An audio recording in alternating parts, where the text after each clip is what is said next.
When I'm asked how I got involved with the Salvation Army, a broadcast colleague named Les Studley, who is now passed on, but Les was a Halifax broadcaster who got involved with the Salvation Army, invited me to lunch one day when the president of all things, Bell Canada Enterprises, was speaking. And I'm going back to 1989, 1990, and I found him caring and compassionate CEO, and he talked about how the Army was important in his life, and I thought, my goodness, I had no idea. And I was very impressed, and I'm a faithful person. On the way out of the room, I said to Les, I tapped him on the shoulder, and I said, I'm very impressed with this. Let me know if I can ever help you. The next day, the Salvation Army called me and said, how would you like to be Les's replacement on the advisory board? Because he was stepping down, I didn't know that. So I became a ready-made, and I've been on the advisory board in Halifax for a number of years. I lived in London. I was a friend of the Salvation Army, though actually not on the board. And then I was asked to join the board when I moved to Windsor, and that was 2003. Okay, so you've been in Windsor. Yes. For 15 years? That's correct. So in 15 years, the City of Windsor specifically, and the Salvation Army, what have you seen? We went through a very difficult time in 2008, 2009. It was about as difficult as it could get with the withdrawal of a number of major industries. General Motors used to have a presence here, they're no longer here. Windsor's always had a bit of a reputation as a blue-collar town, a hard-knocks town, a hard-working town.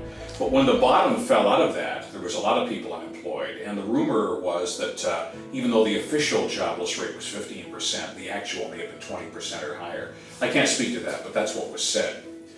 But throughout that, the Salvation Army has been a constant, and they certainly are doing God's work, and I'm powerfully moved by that.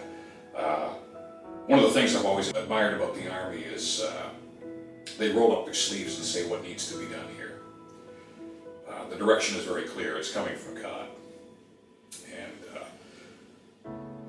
And whether that's offering room and board to a homeless man, somebody whose marriage has fallen apart, somebody who's fallen through the cracks, I know certainly there is a religious component to it, but I know what's most important is a roof over your head and food in your stomach.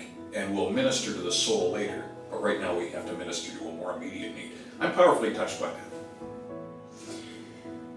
So, seeing firsthand what we've done in the City of Windsor, and being involved in so many different ways in Windsor, people look to you as a role model, their voice, somebody they can trust. So, when I say that, if you were to be, the voice of the Sally Ann right now, Yes. What would you want them to know?